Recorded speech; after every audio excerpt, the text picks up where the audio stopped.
Hi, I'm Mike Ryan. We've had a series where we have updated turquoise from the international marketplace.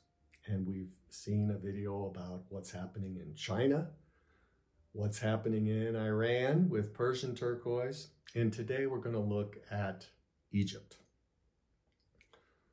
The information I got from Ahmed Fathi Hamed, whose company is TG Sinai Company, and from Hassan Muhammad Khalil. And you can contact him at Coral House. You know, the Bedouin have controlled the turquoise mines in the South Sinai for thousands of years. And today they continue to do so, but it's in conjunction with the military, because there's a lot of other minerals in that area that have significance for the economy, and so the military has a large presence there. To see where the turquoise is located, we want to look at a map of the Sinai, and then with that we'll see another photo of the two administrative districts in the Sinai and where the turquoise zone is in the southern district. So you can have an idea of where the turquoise is mined.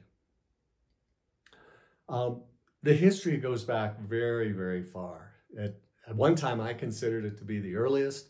Now we have evidence of turquoise being found in Iran, which would have been in the old Elam kingdom, pre-Elam kingdom. This is really getting back to prehistory time. But we really believe that in Egypt, it was found as early as the 5000 BC, which would have been pre-dynastic, and certainly in the early dynastic period of about 3000 BC, because we found so much turquoise in the sarcophagus of the pharaohs.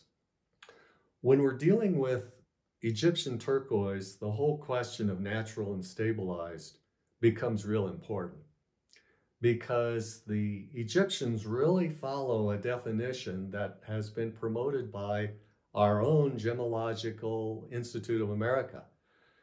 And because they have dealt primarily with precious gems, diamonds, emeralds, rubies, they have promoted the idea that if it comes out of the ground, it's natural. Even though with those gemstones, there's lots of different treatments, many of them involving heat, to heat those to alter the color. Yet, and certainly with diamonds, we have synthetic diamonds. So I think that's why they make that differentiation.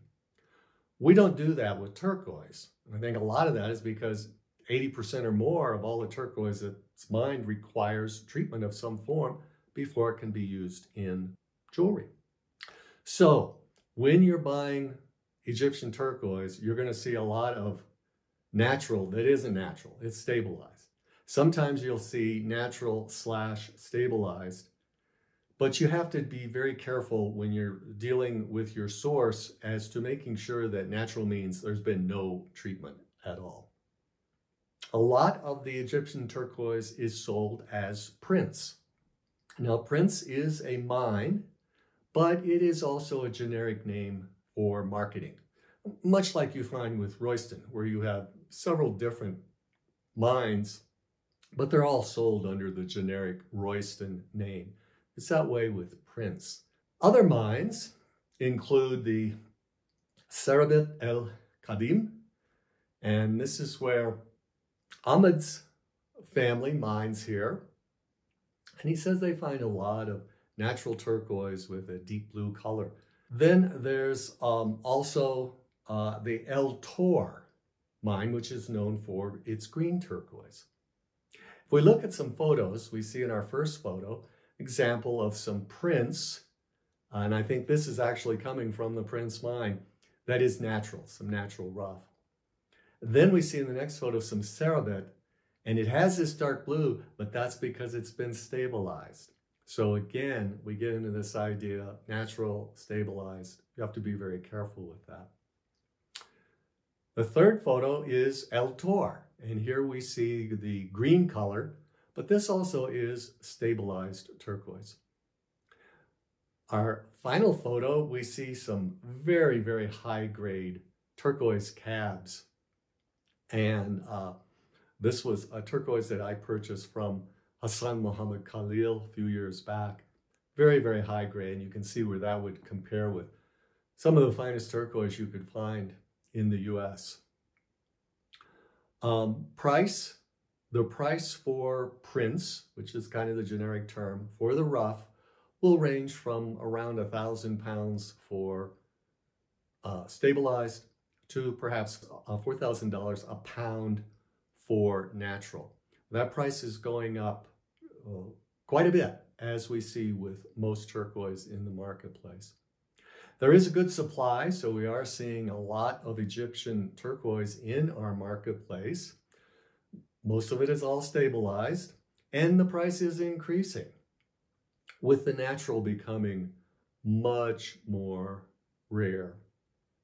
So, Egyptian turquoise has been in our market for some time. It's going to be an increasing presence in the US